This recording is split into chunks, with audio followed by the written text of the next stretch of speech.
Good morning, and welcome back, everyone. Welcome back to the PorscheCooled. I'm not going to say podcast. PorscheCooled. Welcome back to PorscheCooled. I'm recording this, and I'm going to introduce someone very, very shortly. You'll be surprised. I'm recording this on a Thursday, 8:30 in the morning in London, and this episode is almost like a live recording because this episode goes live at midday here, which is a few hours' time. So we pulled this one together. And I've got a very special guest today, and you guys might remember this person from all the chats Steve and I have had on the podcast. It's Marco. Marco, welcome, mate. Hello. I thought you were going to say, hey, mate. I was waiting for it. You know that, don't you? I was waiting for it. No. Hello. How the fuck are you? How about that? Okay. Now we've got a censored episode.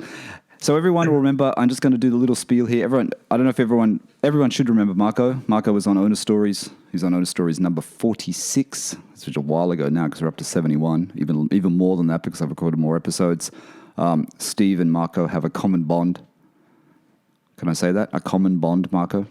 Yes.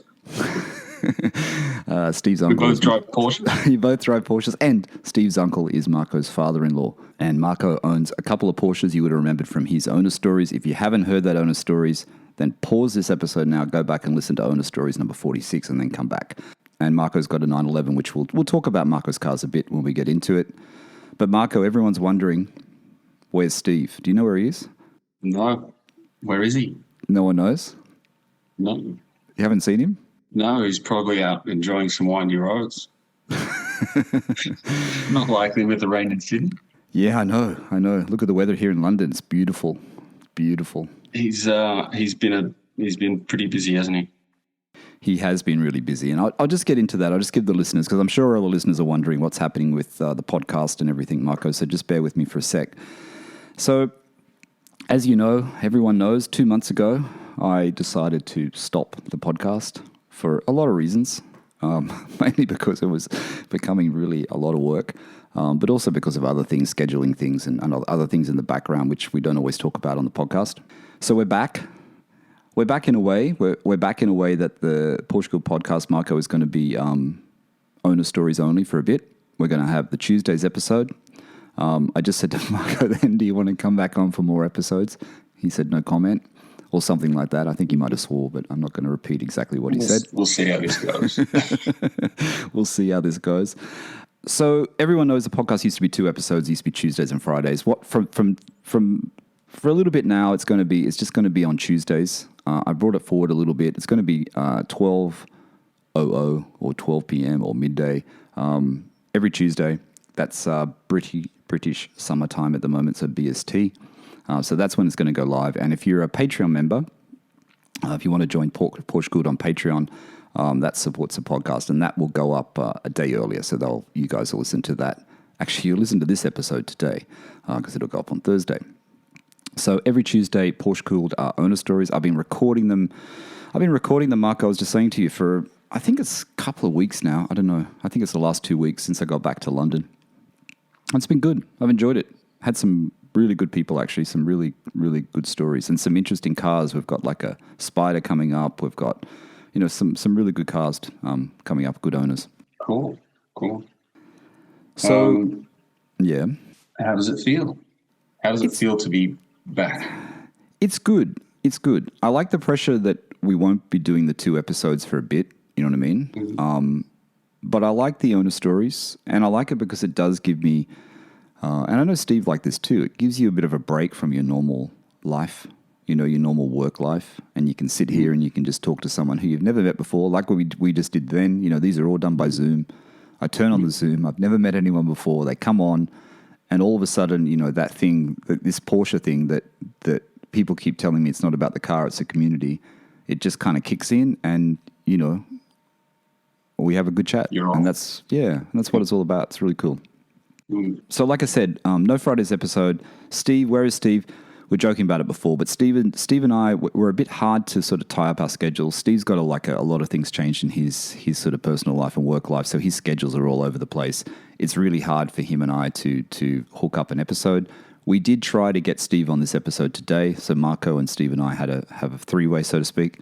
But it was just it was just too difficult. So Marco sort of stood up and said he will still do it with me, which is great. So that's where we are today. So thanks, Marco. Steve, next time. So let's talk about let's just talk about Patreon. I just want to mention one new member of Patreon, and this person will also be on upcoming Owner Stories. I haven't recorded or scheduled him yet, but he's going to be on Owner Stories. That's Michael. Michael's from the US. Marco, he's got a 997. I'll say his Instagram so people can follow him beforehand. It's at 997 Panamericana. Michael's another guy who's got a 911, really enjoys it. Marco gets out, drives it in all types of weather, not like me, and takes some great photos on his Insta as well. So check that one out. But he'll be coming up on a future Owner Stories. But now he's a new member of PorscheCooled, and he joined it just when I quit. Yeah. It's funny, Marco. When I canned when I said PorscheCooled was on a break and it was stopped, the Patreon support was gone on a slippery slide. Everyone was cancelling their memberships. I won't say who the first person was, but it's someone we all know. Yeah. I don't know. What do you say to that? I'll be back. I think it was just the uncertainty, maybe. I mean, Yeah, no, it's understandable. I don't have a problem with it. I mean, there's a lot of a lot of the regulars on there who always support the podcast, who have just stayed as a member and keep supporting the podcast even over the last 2 months. So I really appreciate that. So thank you. We'll just touch on PorscheCooled Owner Stories, the last one we did. So the last one I did was episode 71 with David from Sydney. David, you remember Marco had the Turbo 996 like yours. Yes. Very nice. In the special color, which I can't remember the name of now. Can you remember the name? Oh, no, I can't. It was the rose / champagne / silver. You thought it was rose, right? Yeah, I thought it was a bit more like cassis red, but it's a silver shade, but it has rose undertones. That's how I call it. Great color. Yeah, great color. And also with those, what do you think of those roof wheels actually? Because you've got the turbo. Would you change your wheels out for a roof wheel? Those roof wheels are quite nice. I really like those roof wheels. I'm really particular with wheels. I mean, I love the standard 996 turbo wheels. They look great, and I think having the car slightly lowered helps that as well. But the roof wheels that he has on his car, they're great. Really good design. They look really good. Yeah, he's been pretty busy doing some servicing and odd jobs on his car. I've noticed on Instagram as well. Good on him. He does a lot of work himself. That's great. Yeah, it's a good. He's into it, that's for sure. I liked how he said when he got the car and he took it all apart and cleaned it for 2 months, like did a full detail, like he took the time.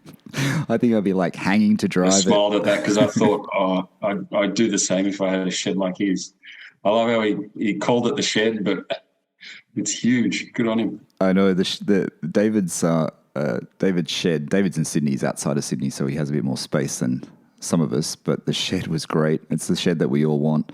I should tell you guys. I should tell the listeners again who David is and what his Instagram is. And of course, the one thing I didn't write down is that. Can you remember it, Marco? 996 Roof, isn't it? 996 Roof. I think it is. Yeah, Roof 996 Turbo. That's David who we're talking about. David's a detailer in Sydney, and he's got a really cool 996 Turbo, 19-inch roof wheels. He was on the last Owner Stories. But check out his Instagram. Give him a follow. Sorry, David. Forgot your Instagram handle. Yeah, I didn't write that down. No, it's a great car. Yeah, great car. So, Owner Stories, that's it. So like I said, the next one will start up on Tuesday, the whatever that is, 3rd of April, is it? 3rd or 4th of April. See how organised I am today? I'm still a bit rusty because I haven't been doing these for that long. Tuesday, 3rd of May. Sorry, not April. Tuesday, the 3rd of May will be the first one. And it's a good one. I've told Marco who it is, but I'm going to keep it a secret to you guys until it goes live. It involves shark blue, my favourite colour at the moment.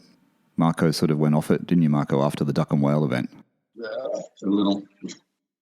I liked it on my screen, but not in person for some reason. I've said this story before. But I have seen the Instagram page that you're referring to there, and in that particular case, it looks really good.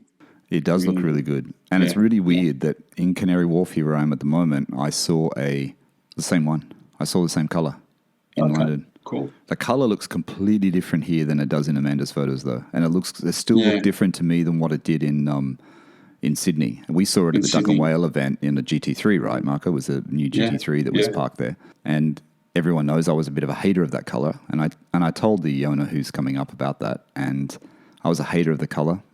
But now I quite like it. And you were the opposite, weren't you? I was the opposite. I still love crayon. To me, that looks really good. But it did surprise me. I was sold on shark blue, and it just in person it was a little different. Didn't do it for me. It's a bit like crayon though, that color. It's a bit like crayon where it does actually it really changes a lot with the light, doesn't it? The way it plays. The way it plays with the light is really good. Really different. I've seen crayon both indoor and outdoor. Outdoor being that the day we were there at the Duck and Whale Cars and Coffee. It looks really good. Yeah, really good. I'd pick that. I'd go with crayon. I'm sold. Yeah, I like crayon chalk. I don't know which one it's called in which country, but crayon chalk, I really like that color. I don't understand on Smoking Tire that they always say how much they hate it. I'd rather have a crayon chalk spider than a cassis red with red interior spider. I don't know. Yeah. That's just me. It's like the Nardo grey as well. They're very similar. They're all sort of similar looking, aren't they? Different names, but very similar. Yeah, and in London, I've been a little bit heads down here since we've been back. I mean, we've been back in London, Marco. I think you asked me that, and I can't even remember because we went to Dubai. We went to Expo in Dubai again just to look at the projects that we did there just before it closed because it was running for 6 months and now it's finished. And then we went to Bahrain. We went back to the flat in Bahrain. Wasn't the best time to be in Bahrain because it's start of Ramadan, so it's a little bit difficult. So we decided to leave Bahrain because not much was happening work-wise at the point, and then we came back to London. But I haven't really been into London since we've been back. I know that's really weird because this is London, but I haven't really been into the city, the centre of London. Because I haven't seen, I'm thinking, that I'm going to see a lot of GT3s here. There's obviously going to be a lot of GT3s on the road. I'm looking forward to seeing one on the road in London, like a GT3 or GT3 Touring. Because even Natasha said the other day, we were coming back from a run here, and a convertible, she was behind me, so she wasn't with me. We talked about it later. A convertible was coming towards us, a 911. Sounded pretty good. And I'm looking at it thinking, is that a 997? I couldn't work out what it was from the front. It was grey or silver grey. It was grey, no grey. And then it was coming towards us, and it was a 991 Carrera S. Okay. But I don't know what it is about cars in London. When you see, they look so different on the road to what they do in Sydney. It looks super cool. It sounded really, really good. And even Tash says, she said, why does that Cabriolet look so much better here? And I said, I don't know. I don't know why Cabriolets look good here because the limited time you have to drive them here is not that, you don't have much. You have a handful of months. But they really do. Could there be many cabs on the road there? There's a few. London? There's more than you think. Okay. Yeah, there's more than you think. And, this is the thing about the English, and I really love people in the UK because they really do, whenever the weather changes, people make the most of every minute. It's not like us in Australia where we get a bit lazy, Marco. Oh, it's going to be another sunny day. It'll be sunny again tomorrow. It's here you get a sunny day, you go out, you spend the whole day out, you enjoy the sun, you go and lie in the park, you sunbake, you do whatever because it might not happen tomorrow. Yeah. So we're spoiled here. We are. You can hang around. So you wouldn't have seen many. Have you seen any 992 GT3s there? Because it's how long has it been since you've been? No, you wouldn't have. No, I've only seen the Spider here. I've seen a few around this area. I've seen a couple of Bentleys actually. I've seen the new Bentley convertible, which I've seen twice now. A black one. The guy must live somewhere around East London here. What else did I see?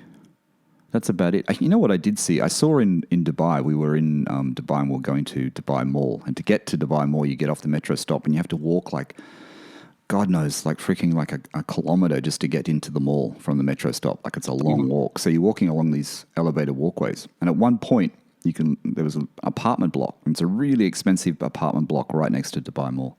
And I looked down and then there's a Huracan Evo. There's a Speciale Ferrari, there's a Urus, and then there's a GT3 RS, and they're all parked in this like visitor parking of this of this Visitor parking. apartment block. And I'm looking down thinking, man, oh man, this place. And the dealers there, I got to tell you about the car dealers. You're coming in from the airport, right? And we stay at Mall of the Emirates. And you see the dealers. You're on the main road, which I can't think. What is it called? I can't remember it. And you're coming in from the airport, and it's multi-lane, right? There's a lot of traffic. And your dealers are all lined up the road when you're coming down the road. And the cars look this big, Marco. They look so tiny because the showrooms are so enormous. They look like toy cars. Yeah. You're looking in the car in the taxi, and it's like, they look like toy cars. It's so bizarre like this. And they're like, what's the stock like there? Have they so got much. Oh, really? Okay. Yeah, there's so many dealers. Like, there's so much. I didn't even go to like visit any of these dealers, but there's even just like I said, driving in from the airport. There's just so much. Like, there's so much in Dubai, and you see so many. Honestly, the cars that you see are just insane. They're just everywhere. They're just everywhere. Like Rolls everywhere. I kept seeing Rolls in really weird colors. I mean, obviously they're like limousine cars, I guess, but it's just it's crazy. Lamborghinis, lots of Lamborghinis. I kept seeing them from our hotel window going on the freeway. All right. So that was that, Dubai, and then back to London. Recommendation. I'm going to start for recommendation, Marco, because I mentioned to you this before we started recording, and I saw it on, and I hope I say this right, Justin Plasic's Instagram. And I think Steve might have recommended him once before, but I really like his product, and I know it's not, it's at the high price point. But I tell you what, I want to have lightweight buckets so I can order a set of those inserts from him because I just think they're really cool. Like the ones that we were just talking about, the girl in the US that has the GT3 in Ruby Stone, right? Rhoda, is it, or Rhonda? And she bought the RS style inserts, which I think I spoke about with Steve before, and they come in a little carry bag. Yes. They're really impressive. Such a really impressive product. And I saw the other day on his Instagram, it came up, there was the Spider, and it had the Bordeaux interior, the Bordeaux Spider interior, which is Bordeaux and black. That extra option you can tick if you buy a new Spider, 4.0 Spider. Yeah. And it always normally has the black Alcantara, but it had the, what is it, the 50th anniversary, the houndstooth sort of fabric. Yeah. And I like it. I don't think you liked it when I just told you about them, but I actually thought it improved the interior. I mean, quality is fantastic. Not my cup of tea in terms of color combo, but his product is really impressive. Really impressive. Rhoda Bueno that's it. Her car looks great, and he did. Yeah, I watched her unveiling video of when she received his inserts, and then in her car, it looks fantastic. Really good. Yeah, it's such a cool product. It's just a cool product. And like I said, I know I mentioned it before, but I think anyone should have a look at it. The other thing which I think everyone should have a look at, I'm just going to throw this in, and I wasn't going to throw it in. And this is sort of due to my searching that I've been doing in London, and Marco knows about it. I've been looking at, I just do the usual thing. People are going to get sick of this, but I've been searching at 993s. I've been looking at 993s because I thought maybe the 993, and I'll explain to the listeners why. I'm kind of like going out of order here, Marco, but the 993 is, if you get the one 98, 97, 98 model, it's 25 years old.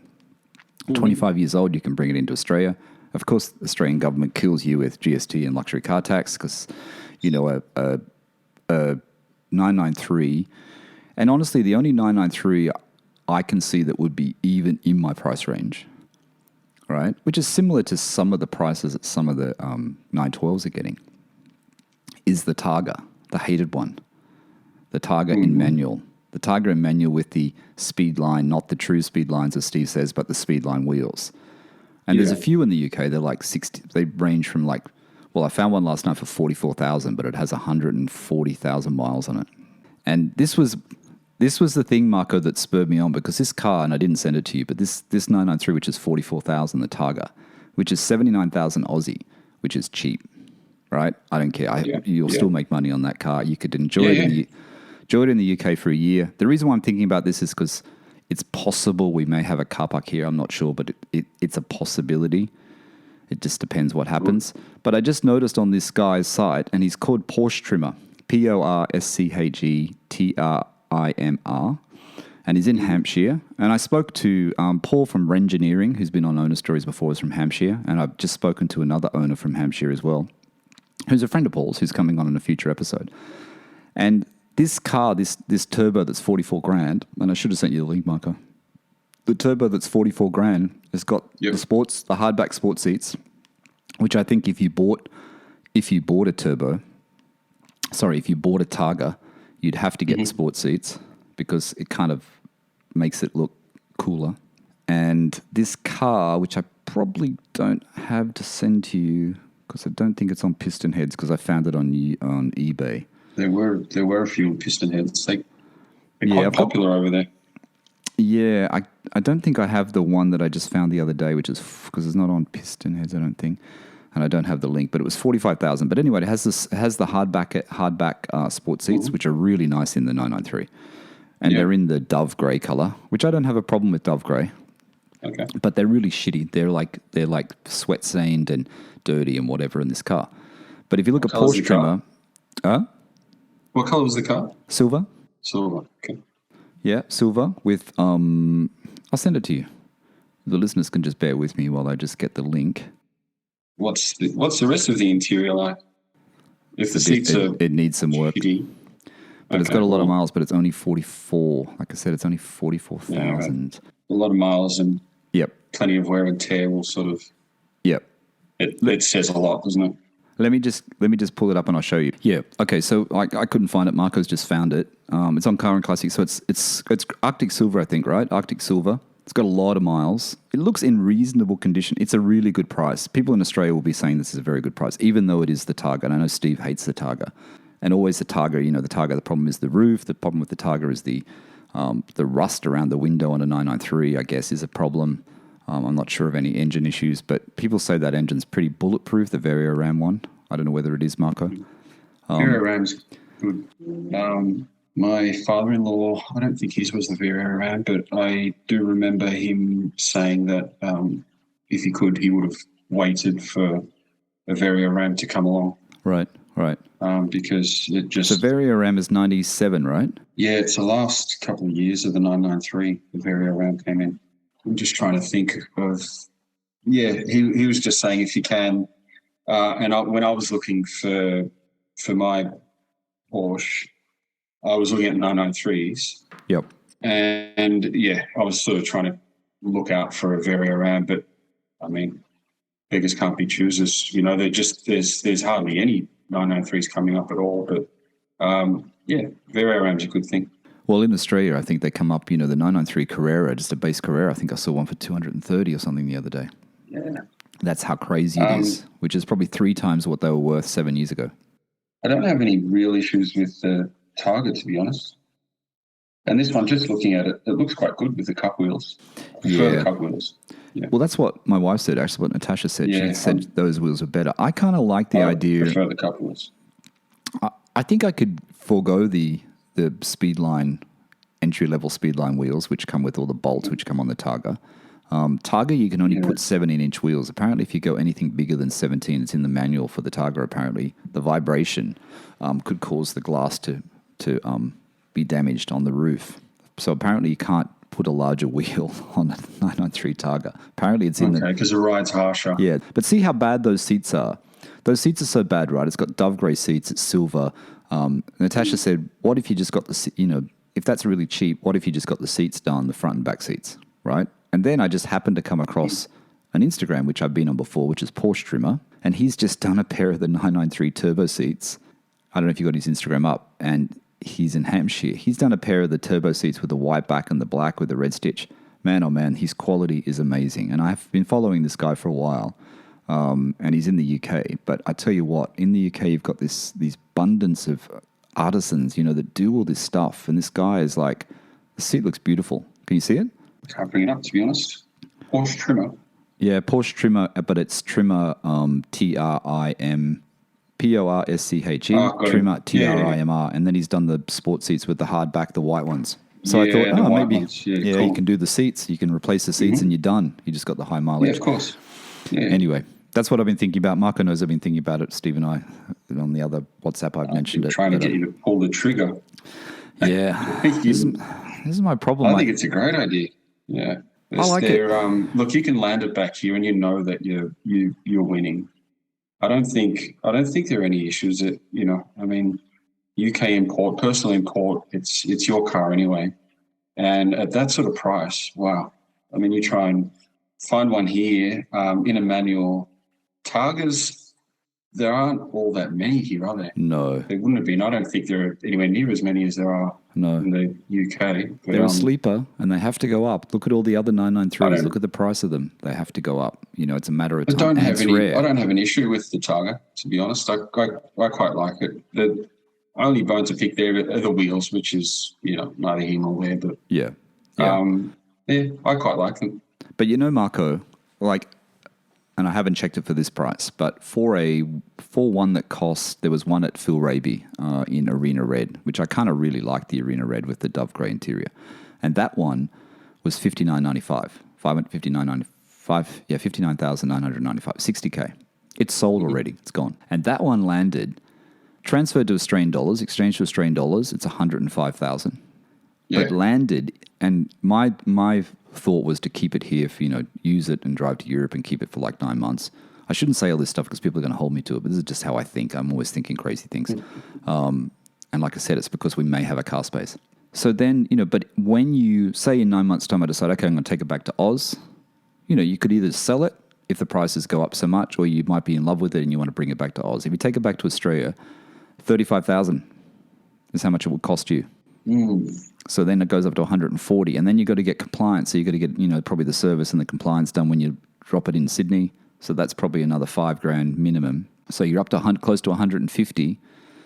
I don't think you'd lose money, but I think you'd have to keep it for a few years. I don't think you could get rid of it. And we always know this problem in Oz. And I don't know if you've ever bought a UK car in Australia, but people are a bit hesitant to buy UK imports, aren't they? They are. Again, before I found the Turbo, I was having chats to a guy that was importing one from the UK. Okay. Really good looking car. Very clean, low mileage, but it was just something that I just didn't. I thought, look, and it was cheaper. It was cheaper, and I knew it was hard to find one here. Yeah. But I don't know. Look, I'm guilty of that as well, I suppose. But like I said, if you love the car, if you find a really good car over there and you love it, you're getting a good deal, you get it over here, you don't think about selling it, to be honest. And when you go to sell it, it'll sell for, I don't think if you lose money, it's because everything else has sort of crashed. You'd like to think that you'd still break even at that sort of price for a 993. I say do it. And the way I'm thinking at the moment, and I haven't stopped thinking about 912s, because I sent you that one that a lot of people sent me the other day when it came up. A lot of people. No. We can talk about that very quickly, but I haven't stopped thinking about 912. I'm just trying to think of something that if you're here in UK and you're going to be here off and on, there's a car space. You can use it during summer. You can use it, in two. If you can get to use it in 2 summers, and then you ship it back to Sydney, and then you get to enjoy it in Sydney, and especially if you get to drive it to, Spain, or you get to drive it. I was in, after seeing Harry's Garage's video when he went to Spain the other day in his 930 Turbo S. You see these roads and you think, man, you could do that. It's not that far away. You know what I mean? When you're in the UK, sometimes I forget. I guess I forget how lucky I am being here and having that opportunity to do it if you want to. You know what I mean? Nice way to do it in a 993 as well. You'd be pretty comfy. Yeah. Plenty of power. Yeah. So instead of a 912, it makes more sense to have the 993. That's where that's my train of thought. You know what I mean? That Tash and I do these road trips. We go out, we come back. The space is sort of across the road and it's easy. You know what I mean? Yeah. It would suit that. That was the idea. But, I have no money at the moment, so I shouldn't be looking at anything.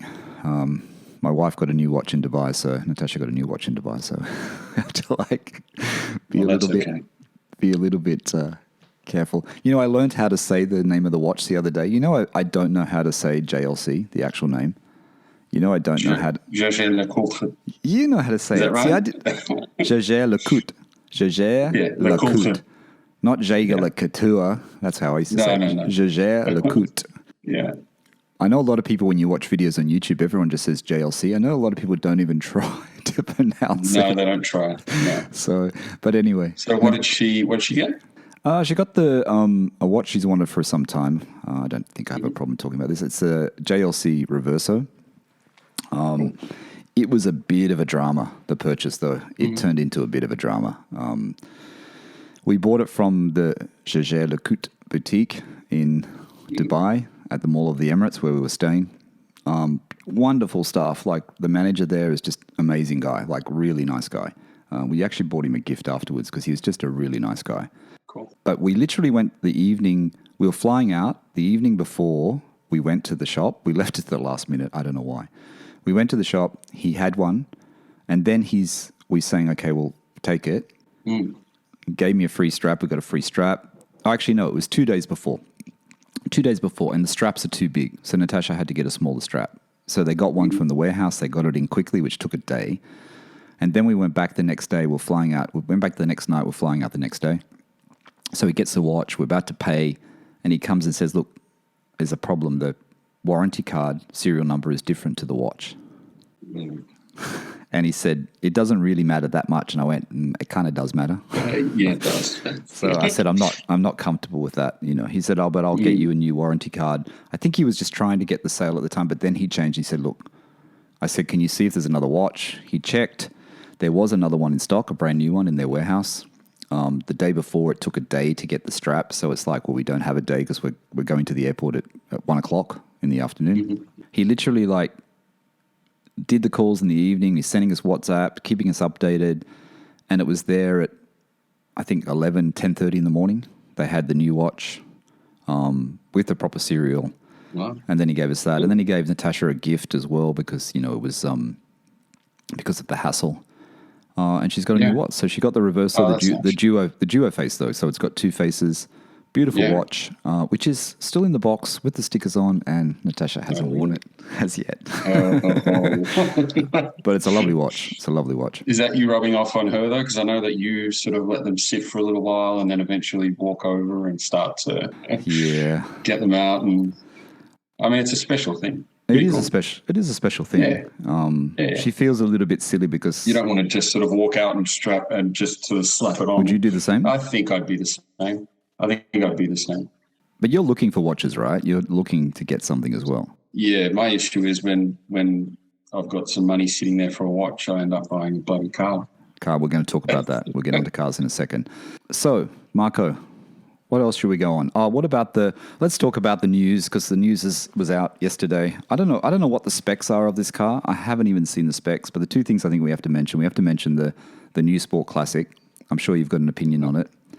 And we have to mention the GT4 RS because we haven't really spoken about that. Just quickly, but the new Sport Classic, I watched that ad from Porsche, which was on YouTube last night. I think you've seen it as well. Yeah, the now and then ad. Yep. Now and then, theme from Love Story, Where Do I Begin? I'm not going to sing it because I can't sing. 1970s song, and their spiel in the video, as I was saying to Marco, the spiel on the YouTube video in the description was, let us take you back to the 60s and early 70s. A truly pulsating decade full of dynamic change. The 911 Sports Classic recalls these years with its all design highlights as well as its legendary predecessors, the original 911 and the 911 Carrera RS 2.7. Now, I think it's a bit of a stretch, them saying it harks back to the Carrera RS 2.7. What do you think, Marco? I don't know. I mean, the video is sort of video is good. It's entertaining.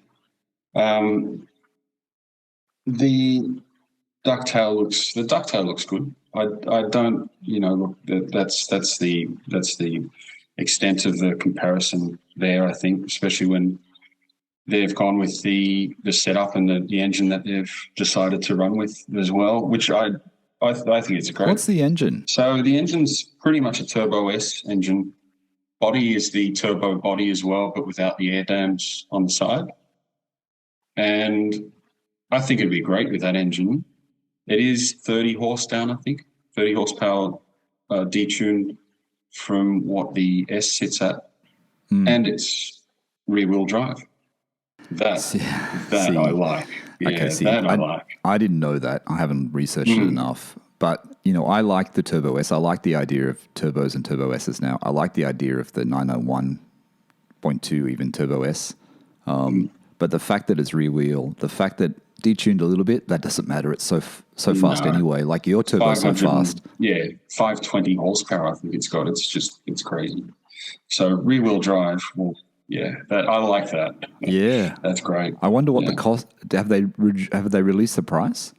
I think they've got the UK price. I think might have been mentioned somewhere. Look, I don't know, so I won't sort of. It was I won't mention it because I'm not sure. What did you think it was? Cheap. Was it over 200? It wasn't cheap. Yeah, it was over 200. Yeah. Okay, so it's high. It's up there. Look, it's up there. Look, I know a lot of people are going to compare it to the 997, and I think you can compare it to the 997. I mean, unfortunately, I feel a bit sorry for the 997 owners because they had something unique, wasn't going to be repeated. They thought it has been repeated. I think some of us knew that Porsche were going to do this. It's no surprise that it's come out. I like how it looks. Now I know it's a turbo. I like it even more. I think it's it comes across as a very usable 911, but a little bit cool, Marco. You know what I mean? Like it's not a Turbo S. It's not that, and you see a lot in London, as I've always said, but it's got that little bit of an edge. And I like it. And that ad, they really are, and I said to you before, they're really harking back. Sure, it's to the 70s, but it almost, without saying it, it does remind me of that early advertising campaign over the 70s and 80s, I think it was, There Is No Substitute. Now, that advertising campaign people think started with Tom Cruise, I think, or Risky Business. It didn't. It was started well before that movie. But it kind of like how they do with their cars, how they everything is about the past. Everything they do is related to the past. Look at the dashboard in the 992. That harks back a little bit to the 70s Porsches, right? It has that flat, even though it's digital. So they're always like drawing from the past, which is what's great about Porsche. I think that video is even the ad and the whole idea of it is pushing it even more. But I said to Steve in a previous episode, I think we brought it up. I don't know if we actually talked about it. Even companies like B&O, the hi-fi TV people, they're like redoing their old turntables and fixing them up. That Porsche ad starts with the turntable. It starts with this, that it puts you in the time. You know what I mean?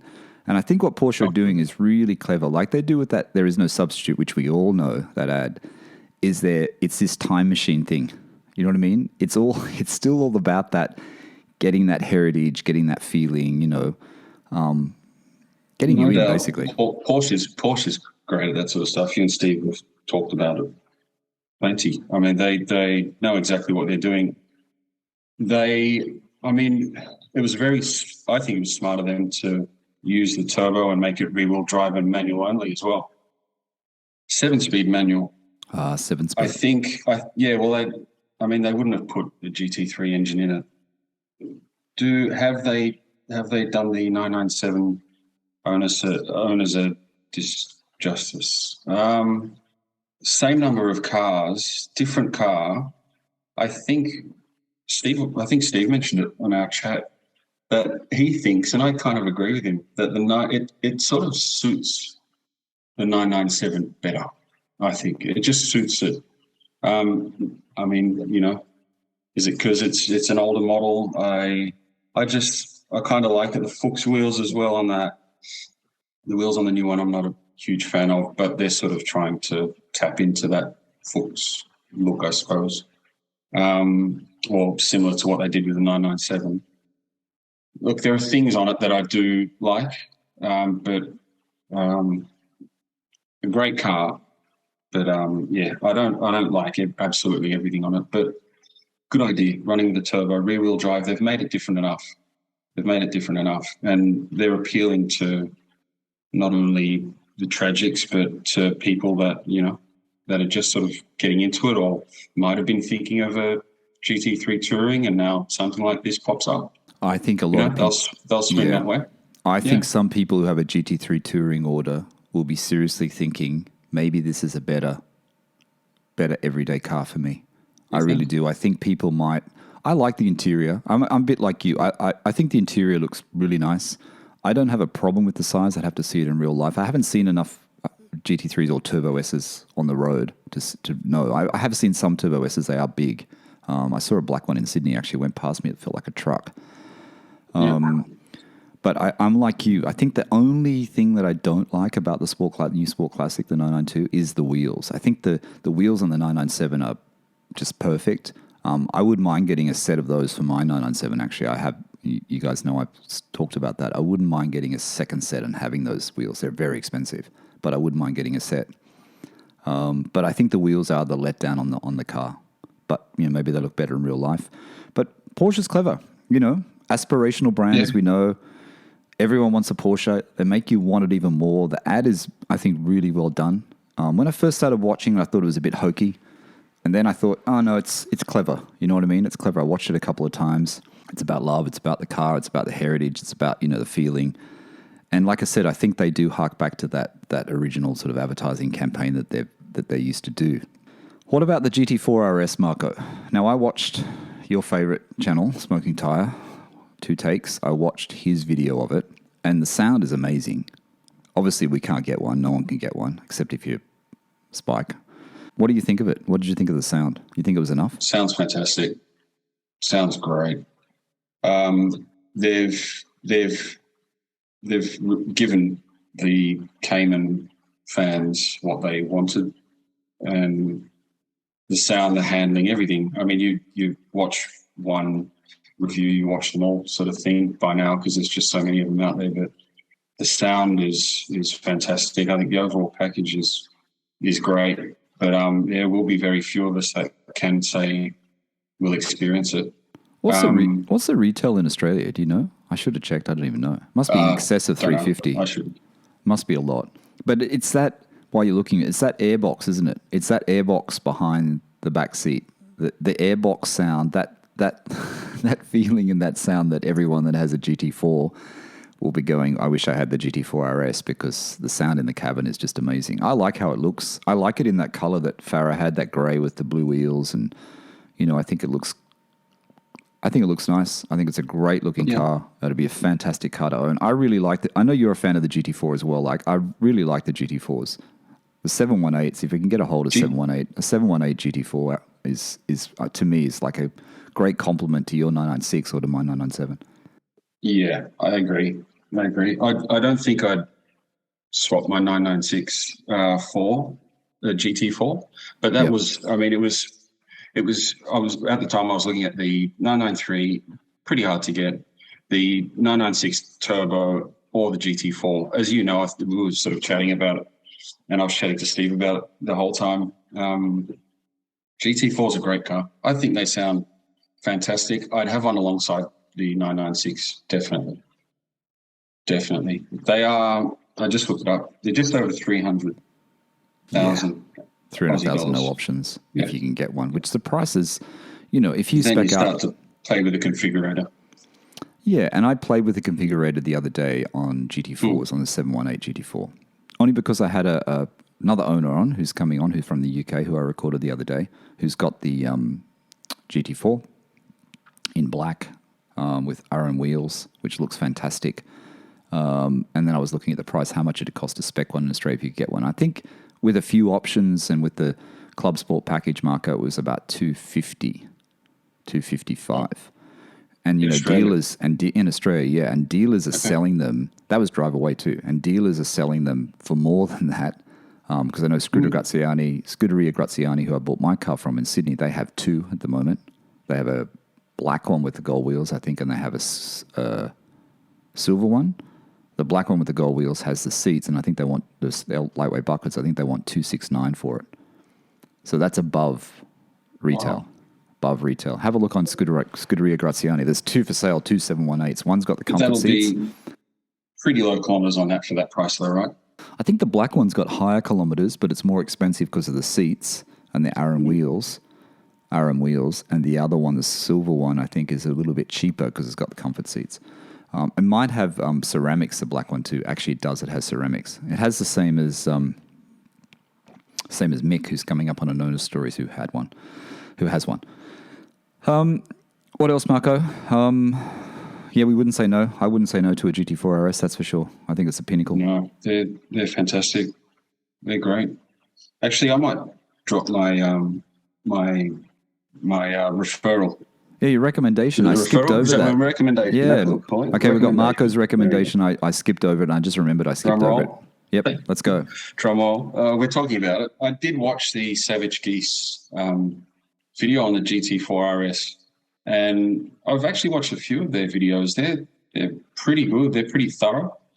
I quite like watching their video, and I definitely recommend getting onto their site. Much like Friends Green Porsche, I know that the three of us are fans of what they do as well. We are. But if you haven't seen it, just jump on their YouTube page, Savage Geese. It'll be on there, plus many others. I actually got onto them back when I was looking at the 996 again. They did a really good video on the 996 Turbo and Speed Yellow as well. Yeah, I watched that one. Yeah, I haven't watched really anything else, though. I should subscribe to them. I haven't even subscribed, but I heard someone else. I think I said this to you. I can't speak. I said this to you before. I think I heard Jerry Seinfeld recommend them as well. Or someone said Savage Geese, or maybe it was Lieberman, I don't know, off one of the other podcasts. Definitely to check that out.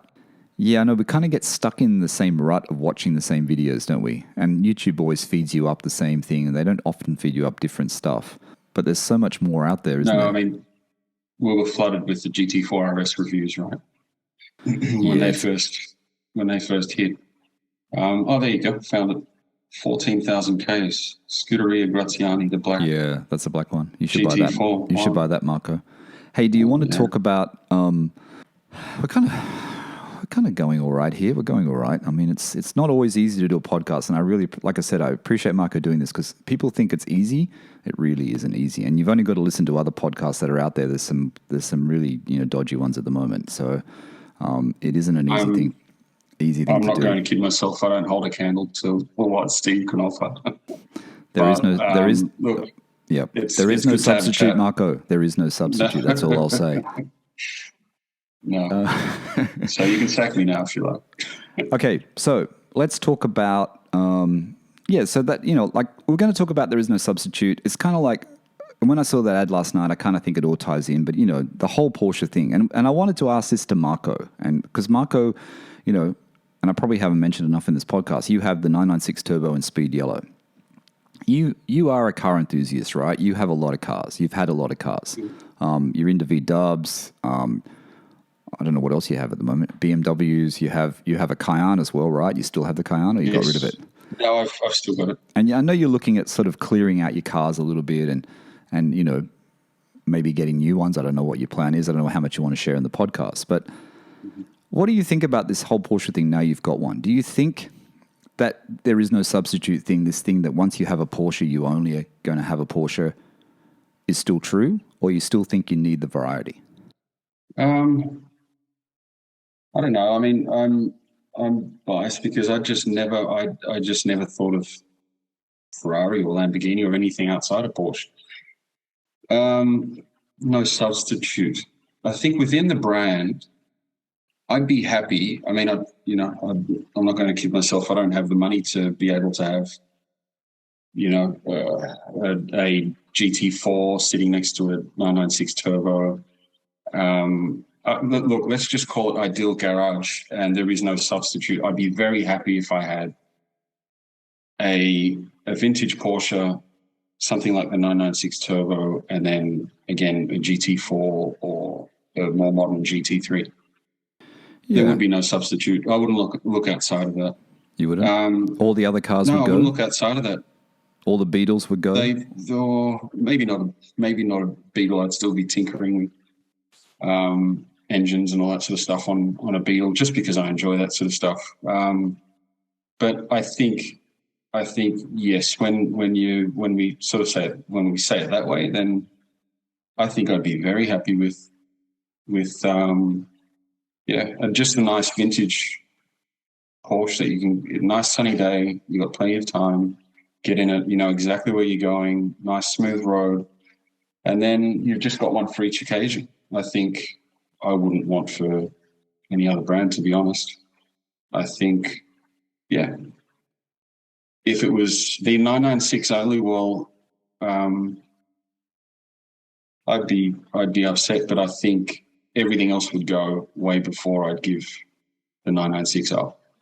All the other cars would have to go before I'd give the 996 up. So, yeah. And to the listeners that haven't heard us talk before, and this is the first episode you've listened to, Marco's 996 Turbo is really immaculate. It's a beautiful example, right? It's speed yellow. I love that color. Like that color look, that time at 5 a.m.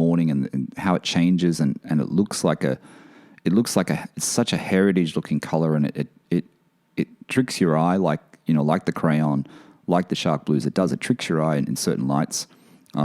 It really works well with the 996 Turbo shape. Everyone knows that 996 Turbos, they were low for a while, but everyone wants a 996 Turbo now. It seems like everyone you talk to, the Turbo comes into mind. Do you know what I mean? And 997 Turbos, but 996 Turbos. So what about you? What do you think? What's your take on that? I think I'm a bit of a tragic, and as you know, like I spend too much time on my phone either looking at crypto prices, and I spend too much time on my computer looking at Porsches. So it's either one of the two things. But I'm kind of the same. I mean, I haven't had the amount of cars that you've had, only because of where I used to live, and I didn't really need a car, and financially I didn't have the money to buy one. It's only recently where I've had enough money to spare to buy stuff. So I think it's the same for me. I don't really look at other brands. I think if you had to have a daily type of car, maybe it possibly couldn't be a Porsche. But when it comes to the grouping of Porsche, the mark, that sort of the sports car sort of area we're looking at, I don't think I would stray outside of Porsche now. But I think it's all dependent, you know what I mean? And I'm like you, I'd like to have a long hood. I'd like to have a, maybe even just a 997 or something, like a basic, and then something else. You know what I mean? Like, I really do like the GT2 RS. Open top or something different, yeah. Yeah, the GT2 RS I really like. I like the 911R. We always talk about dream garage in owner stories now. What's your perfect 2 or 3 car dream garage? And most people say Carrera GT. Have been saying Carrera GT. Okay. Some people say 911R. I would say 911R. I think the 911R it's not forgotten, but it's somehow been forgotten because of the touring. And I think the 911R, I think people who picked those cars up, a year ago in Sydney when they dipped have got a bargain on their hands. And I think the GT2 RS is the same thing, Marco. I said, that sort of car, I would say yes to a GT2 RS. I think they're beautiful. I've seen them. I think they're an amazing looking car. And I think they've dipped quite a lot too. I mean, I'm talking dipped. They're still 600,000, but compared to what they were selling for, I think you could actually pick that car up and it will definitely appreciate it, and you'd have a great car for life. You know what I mean? GT2 RS is a very special thing. They look great. They look fantastic. Absolutely fantastic. The 911R, funny you mentioned that. There was one for sale in Sydney at a dealer, and it was close to $1 million and sold within a couple of days. Yeah. Recently? I think it's sold today. I think it's sold today. So it wasn't up there for long. Okay, see, and I don't know whether you remember this, and I know someone who bought one, and I won't say what state they're in because it'll give it away, but there was 3 for sale on car sales, and I've said this so many times before. They were $579 to $639. There was 3 hovering around the same price. There was white with green, white with red. They sat there for a bit, and this could have been when I was in Bahrain, so it might have been pandemic time, 2020. They sat there for a while, then they sold. And I was saying to Natasha, I said, look, those cars, anyone who buys that car, they're going to double their money because that is too cheap for that car. That is such a special car. And they were selling, when I bought my car from Scuderia Graziani, he had a couple. One that he had covered that he wasn't allowed to show, and he showed me. And I think at the time he had 1.1 on it for that car. Wow. So, I think he had 2 or 3. I don't know where he gets his cars from, but, when I was looking at his site yesterday, when I was looking at the GT4s on it, he has Ferrari 812 Superfast. I think he has like 4 of them. Like, he's got so many cars there that no one else seems to have. I don't know. He must have a really great clientele that he can get the cars from, because seriously, he's got so many cars that are just not found. You know what I mean? They're just not found. But yeah. Well, there's a GT2 RS here for you, Michael. Yeah, I know. I saw that. $899. Yeah, I know. I saw that. $899. But there's some on car sales at the moment. They're in this car. Yeah, I know. But there's one on car sales, Marco, that's in the early 600s. We'd have to do a three-way, you, me, and Steve. Hey, that's cheaper. That's a good idea. We'd have to get our wives to approve, too though. Bad. Yeah, I'll sell everything, and I'm in. I think we couldn't decide who keeps it, who's going to garage it. Probably you. You got more space. No, you can keep whatever you want. But I think it's true. I mean, I think Porsche, what it is, and owner stories, this always comes to the forefront. You know, it's like it's not just the car; it's the community. It's everything underneath that. You know, that heritage and everything. And the kind of, there is no substitute. You know what I mean? There is no replacement. Nothing is like a Porsche. You know, let's be honest. You know, no one thought the rear engine thing would work. They made it work. It works really well. It's a great feeling. You know what I mean? How is that feeling though when you're in your, and I've driven Beetles a long, long time ago, and I can't really remember. I just remember the big steering wheel. But how is the feeling between a Beetle and a 911? Do you feel that history there? Do you feel that you know, similarities or not? I mean, I know it's a lot less power. You know. No, you can't compare them. I mean, with a 356, yes. 912, no, long wheelbase would be different. And the short wheelbase, no, they'd just be too different. 356, yes, you can draw some comparisons there. The engine of the 912, of course, you know, sounds very much like a Volkswagen engine, same sort of setup. I won't upset people and say it's the same thing, but same sort of setup. But no, I mean, with you know, the feel of them and all that sort of stuff, no, they're completely different. And again, the 356, not that I've driven one, I'd love to drive one. Yeah, me too. And that would probably be the vintage Porsche that I'd have in my garage, to be honest, because of my love for Beetles and just how simple they are, and the fact that, you know, I love the 356 as well. I definitely have one of those. You could probably drive. I mean, if I was to ever drive one, then yeah, I'd say I'd probably pick up on a couple of things that felt similar, but I'm expecting much more refined. Would you, if you got a 356, would you hot rod it? Would you make it like a little bit cooler? I mean, PJ in the UK, who's classics at the clubhouse, PJ's, you know, doing a lot of stuff to his 356A with flat six jack. I keep noticing on his Instagram, like the seats and everything, and it looks really cool. Like, it really is really cool. Is the 356 something you think should be kept stock, original, or you think it's a car that just wants to be hot rodded a bit, like stick a 911 engine in it, like the ones we saw at the Duck and Whale event? First and foremost, I think do what you like. It's your car. Yeah. I do like the hot rod look. I also like. I mean, if you're buying a very clean 356, I wouldn't. As much as I like the hot rod scene and look, I wouldn't be changing it up all that much. But if it's a project, I say do what you like. I quite like them sort of ratty. I'm trying to think of the Instagram handle. There's a guy, I don't know where he is. I think he's in Europe somewhere, and it's just like a barn find, and he drives it just as he found it, which I think is really cool. You know, I love that, and that's again just coming from, you know, me being involved in all air-cooled and the air-cooled scene and all that sort of stuff. So, yeah, you know, everybody's got their own flavour, and, you know, I think it works. I haven't seen your V-dubs. I haven't seen your Beetles or your you don't have a bus, do you? You have a truck, right? The van. Yeah, I've got a combi, a dual cab ute. Dual cab ute. So not a bus, but it's a ute. Yeah. But do you mod the Beetles and the ute? Do you slam them? Do you put them, like, you know, do the wheels and slam them down? That look? Yeah, I prefer that look. I'm not into Beetles for their for their standard look. That's for sure. No.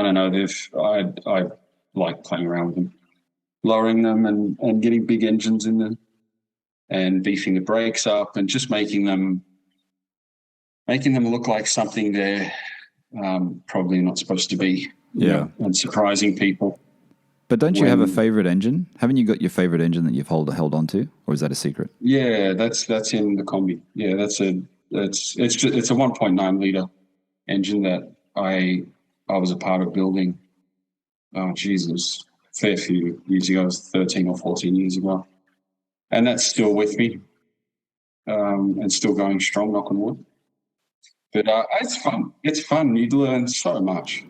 Because you're handy, right? You're very mechanical. Steve's mentioned this before. He always makes the point Marco's, knows what he's doing. To a point. I'm not going to make out like I'm pro. And I have a go, which I think many Volkswagen heads, it's just something that you do. They're just so simple, and you sort of think, well, if I'm going to practice on something, you practice on those. Yeah. But yeah, I'm more the tinker and make it your own type, I think.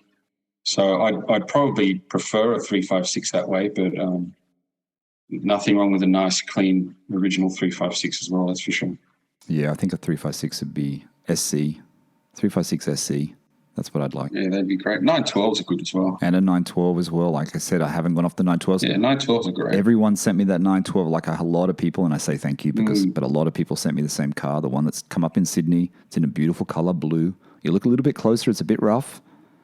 I thought the price was, I don't know what year it was, I can't remember, 68 is it?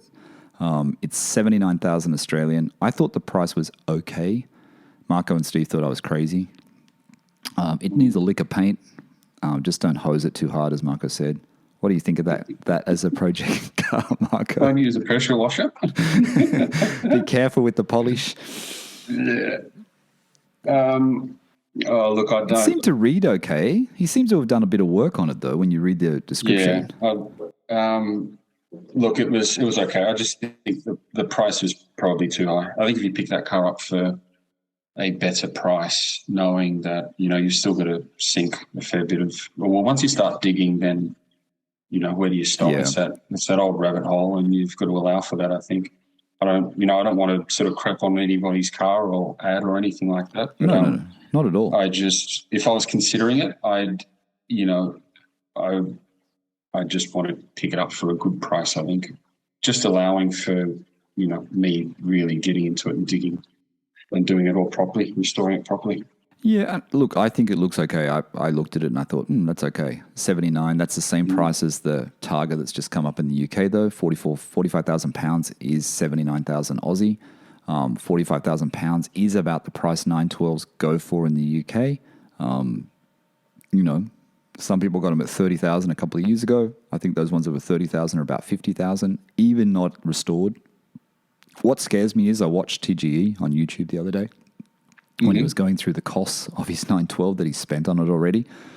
And man, you have to go in there eyes open. And I know that Pierre at Atlas said this to me with eco cars. You pick them up, but they cost a lot to do. If you find rust and you start painting and you start digging, it's going to cost you a lot of money. And I think even TGE's video, and he wasn't doing that much yet, but he's going to paint it as well. He's already spent a lot of money for that car, which he paid £30,000 for. He did a fair bit of work on that as well through Rent Design, was it?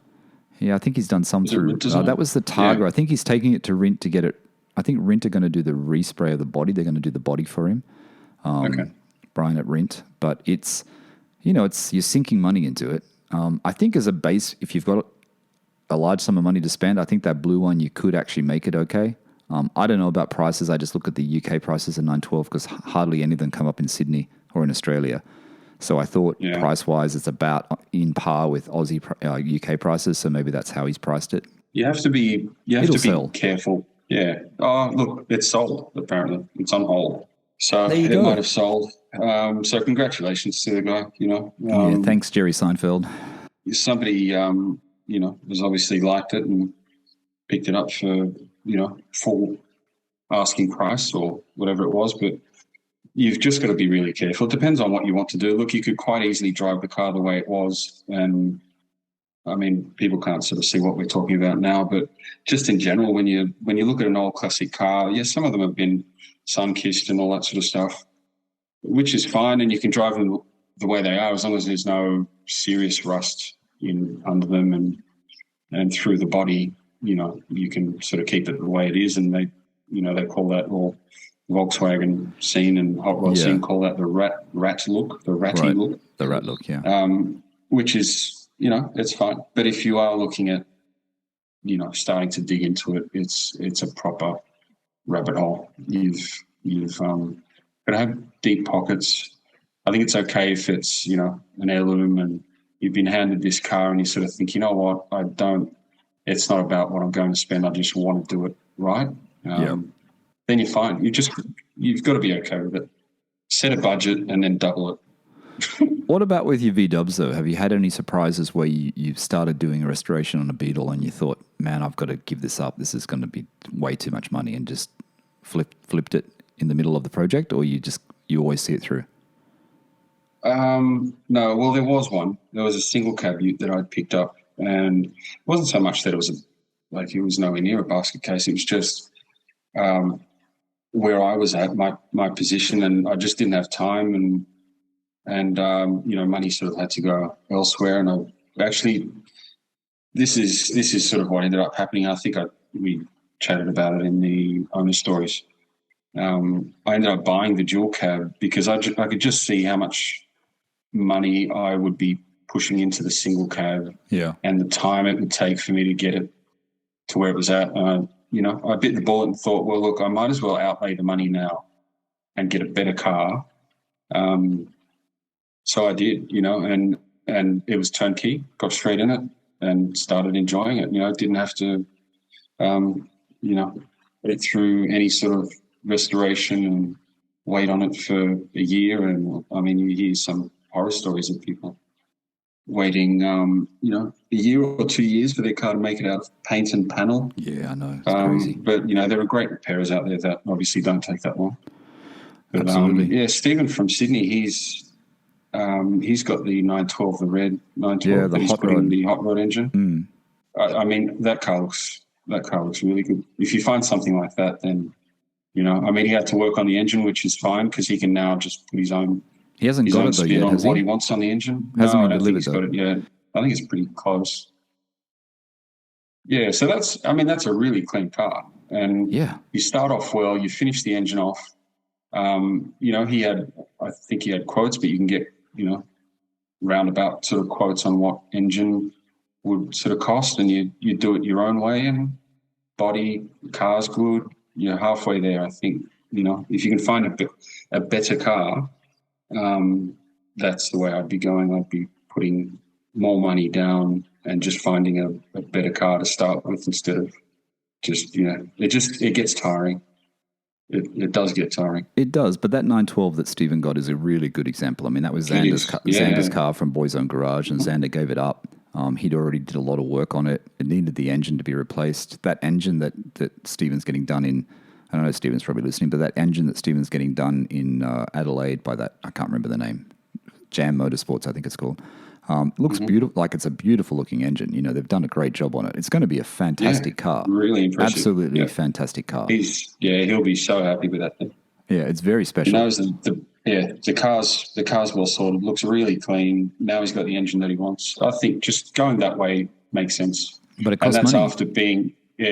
That's after having chased, cars through panel shops and then to trimmers, and then you've really got to have a lot of drive to see it out, I suppose, So now, look, I'm in my position, I sort of try and look for a better car to start with and just do it that way, You'll end up spending similar or more money chasing it the other way. So what about, do you want to talk about the one you got rid of recently, or you want to skip on that? Yeah, we'll skip on that. We can probably chat about one I bought in the last couple of days.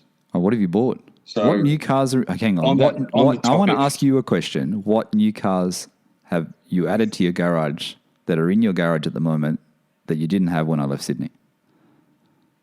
Marco? Huh? No comment.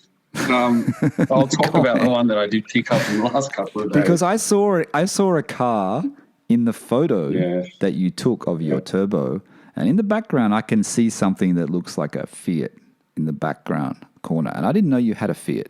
and it's not a normal Fiat. It didn't look like a normal Fiat. Is that a new acquisition? Yes. It's grey. Yeah, I saw the grey colour in the corner, and I thought, hang on. Yeah, it's a little. I was looking at those because they're good value and they look like fun cars, especially the ones that start with A. Yeah, I call it the little fart machine. It makes a lot of noise. It sounds great. So that is a new one? It is. Yeah, that's a 595 a Bath. Oh, They're good very fun. nice. They're great. Yeah. They're good fun. Bit of a backstory. We've got the Cayenne, and I'm sort of looking at selling that because we've surplus to needs. We've got another big family car as well, so we sort of don't need both of them. That will go, and I'm sort of thinking, well, it'd be nice to get a little run around, and yeah, it's a great little car. Good How does fun. it handle? Have you taken it down to the your favorite road, down to that? What's that? Wasn't Ferry. No. It's just been it's done a lot of running around, so it's good to look. I think it'd be great to hoon around with as well if you find a good road. But yeah, they're good fun. Good Yeah, little the run around. 595's a great one. I like them. Yeah, sound really good. Yeah, I like them. Yeah, surprises people. They hear all this noise and then they see this little tiny car making Handles all the well? noise. Yeah. What year is really it? well. What year is it? Sorry, Michael. It's a 2018. Oh, nice. They're good. I like those. And like I said, you can pick them up all right. Nice little bucket seats. They're pretty good. I was actually getting to the point. I thought that was your you bought a car for your daughter. That's what I was thinking it was. Well, yeah, that's what sort of got that ball rolling. That's a good one to start with. That's for sure. Well, that's a good first car. Yeah, she's pretty happy. She's pretty happy. That's a great first car. Yeah. All right, Marco. What else? But yeah, so I mean, we're chatting about this whole project thing and Casey projects. I bought another Beetle. Oh, you did? Yeah, I bought another Beetle. This one is pretty special. It's an earlier model, oval window, and it's got a nice big engine in it. The owner, I actually knew the owner, and he's as fussy as I am. Okay. So I mean, I still own the 61 Beetle, but it's original, and if I want to hot rod that, I sort of feel bad, and I just don't have the time. So it's just exactly what I was saying just before about the 912, and I sort of thought, well, this popped up, and I thought, well, I'll cut to the chase and buy something that's done, and then, you know, when I was younger, I'd give everything a go, but now I can just sort of see it makes sense going that way. That's why I think you should, the 912 thing. I'm going to bring this up because it doesn't surprise me that you've got this Beetle, because I'm not going to mention what it is, but Marco had a car. It was really low kilometers. I never saw it. I've seen photos of it now. It was special, and he gave it up just recently. He sold it. Is that what spurred you on to get this Beetle, that you had to give up something that you knew was really unique and really, like, was that what it was? It was, right? No. It was. No, yes and no. Like yes and no. I sold it because I thought it was time, and like I said, the Cayenne's going as well. So I've got some, I had plans to start to sell off a few of them, and the money was burning a hole in my pocket, and this popped up, and I thought, well, not often do you get a car like this, so I bit the bullet and thought, well, there you go. So yeah, look, I said to my wife, I'm quite happy to let go of the other Beetle and the dual cab as well. Anybody out there listening that's interested in any of these cars, are you going to sell those? Are you going to sell those two as well? Yeah, I think I will. Yeah. Okay. Yeah. Slowly. Send Marco a DM. What's your Instagram, Marco? Slowly. m.porsche.g. But no, just kidding. But they will have to go. I've got to be real. I've got to Makes sense. You still got some great, and just keep the cars that I'm that really give me that buzz. Yep. Sounds good. Yeah. And the car that gives the biggest buzz is Marco's 996 Turbo. Marco took me for a bit of a quick spurt. Yeah, we never really asked Took you me about for that. a quick What spurt. did you think? I recorded it. I didn't put it on Instagram. I kind of was thinking about it and I didn't. It was great. It's got some pull, I tell you. It pulls very, very fast. And I said to Marco, I did actually say to you in the car, it feels, and no offense to Steve's GT3 or GT997 GT3s, but it kind of feels more planted or something. I don't know why. It felt more planted. I think I said that to you. It felt different to the GT3. But man, there's so much power there. I mean, they're a great car. And, you know, anyone that thinks the 996 interior isn't good, they're wrong. When you actually sit in a 996, and I've said this before, like Tasha's old boss that had the Carrera 4, it feels good inside. It feels as good as being in a 997. It doesn't feel, you know, any less or whatever. The interior is still fine. Yeah, it's different, but it's a great interior. And that car of yours is fantastic. It really is. Yeah. Yeah, that was what my one gripe with the 996 was, the interior. But like you said, you find you sit in it, and if it's in good condition, you love it. You don't really. I just didn't think about it anymore, to be honest. I'm happy. You just need the inner door sills in leather, and you'll be done. That's all you need. Chase those. I know a guy, Marco. Yeah. I think that's it. Let's end it. It's over. Hey, thanks for doing it today. I know it's not always easy, these podcasts, but thanks for doing it. It's evening there in Sydney. You've got your beer, your wine, your gin, your vodka, whatever it is there. What is it? My bourbon. Your bourbon. Close. I eventually get there. All right, Marco. Fantastic, mate. It was fun. Yeah, it was good. And so the listeners should DM me if they want to hear more of Marco on the podcast, because Marco's got plenty of time for a bit. So you know it. We didn't even talk about the celebrity slap. We got through the whole pod and didn't even talk about the celebrity slap. I avoid all that stuff. Next time. And the plastic watches? How about the plastic watches? Well, the queue in Dubai wasn't that big. There was a queue at the Swatch store in Dubai and Mall of the Emirates. I went past and it wasn't that bad. So I don't know. Yeah. The rest of the world was thought Sydney was pretty bad. Okay, finish on that point. The Swatch watch Swatch Group own Omega. Swatch did the Omega Speedmaster. I have an original Speedmaster, a 70 Speedmaster. I think it's a mistake. I think that they're kind of bastardizing their brand a little bit.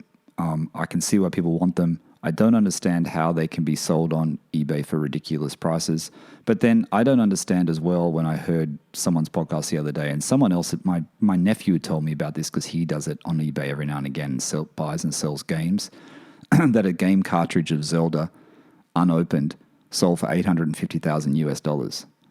Wow. And if you do a search for it actually did sell for $850,000. An unopened cartridge of Zelda, whatever, Nintendo cartridge sold for $850,000 US. So anyone that thinks that Porsches are crazy prices, do a search and look at game cartridges from the 80s or 90s, because honestly, it's ridiculous. It's so ridiculous what's happened to the world. And those Swatch watches, the Omega Speedmaster Swatch, whatever you call it, that Moon Swatch, is it true that some of them are selling more than a Speedmaster? Like they're selling on eBay for like $8,000?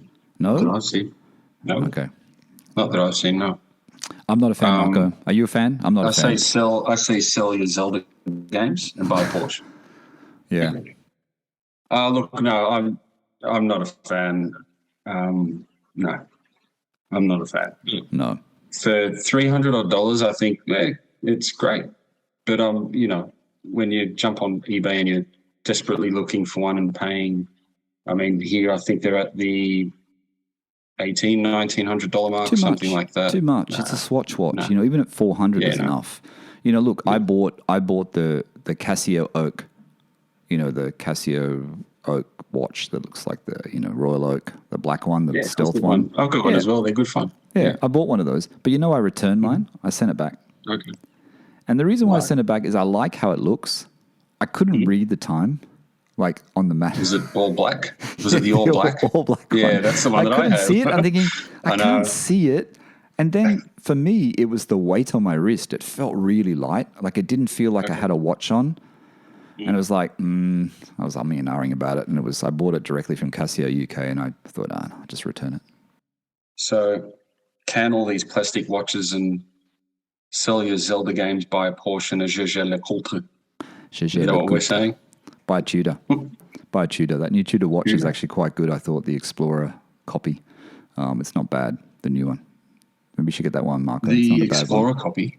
The one that looks like the original Rolex Explorer that they've just released at Watch and Wonders. Oh, I don't think I've seen that. Have a look. It's actually good. I don't think I've seen that. Yeah, it's good. It's good. It's got the metal bezel. It's actually good. I would, if I didn't have 2 Tudors already, I would get one. The Chrono Pandas are good. Yeah. But they're you need to try it on. value. You need to try the Chrono Panda on because it's a very thick watch, quite heavy. When I put it on my wrist, it didn't feel right. I tried one on. I could have bought one in London here, and I didn't. And I liked it, but then it didn't feel right on my wrist. I don't know. Maybe I'm fussy. I am fussy. I can never make up my mind. No, if I've got the money for one of those, I'll buy a car. Know me. Absolutely.